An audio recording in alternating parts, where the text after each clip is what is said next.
Relawan Ganjar Mahfud yang juga Direktur Jaringan Moderat Indonesia Islah Bahrawi menyebut Presiden Joko Widodo mirip Adolf Hitler, pemimpin yang saat duduk lupa untuk berdiri. Islah juga menyebut Jokowi telah membegal demokrasi.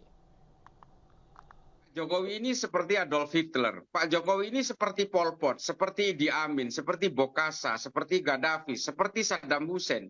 Dan seperti pemimpin-pemimpin lain yang seolah-olah ketika dia duduk, dia lupa untuk berdiri.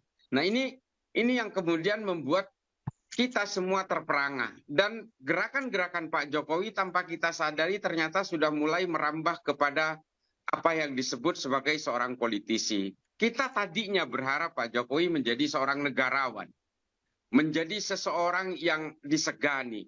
Kita bermimpi bahwa Pak Jokowi ini seperti Yesus. Kita bermimpi Pak Jokowi ini seperti Nabi Muhammad, yang betul-betul tidak mau mengawetkan kekuasaan-kekuasaan manusiawi yang berada di sekitarnya. Ini yang kemudian membuat kita itu terperangah betul, dan apa yang dilakukan oleh Pak Jokowi secara eskalatif ketika itu, Pak Jokowi seolah-olah betul-betul ingin tetap berkuasa. Nah, yang menjadi persoalan adalah ada apa dengan Pak Jokowi? Lalu kemudian kita runut satu persatu.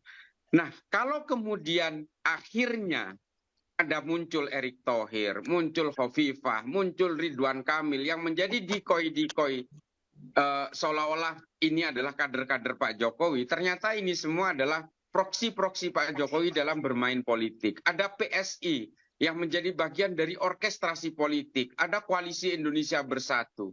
PSI diminta untuk menjadikan Mas Ganjar sebagai capres, yang kemudian digugurkan sendiri. Ini adalah bagian bagaimana Pak Jokowi itu ingin mematikan pesaing-pesaing politiknya secara satu persatu, tapi kemudian karpet merah itu diberikan kepada seorang Gibran, anaknya sendiri. Nah, di sini adalah tingkat pembuntungan demokrasi dan menciderai moral yang sebenarnya dimiliki Pak Jokowi sejak awal dalam berpolitik.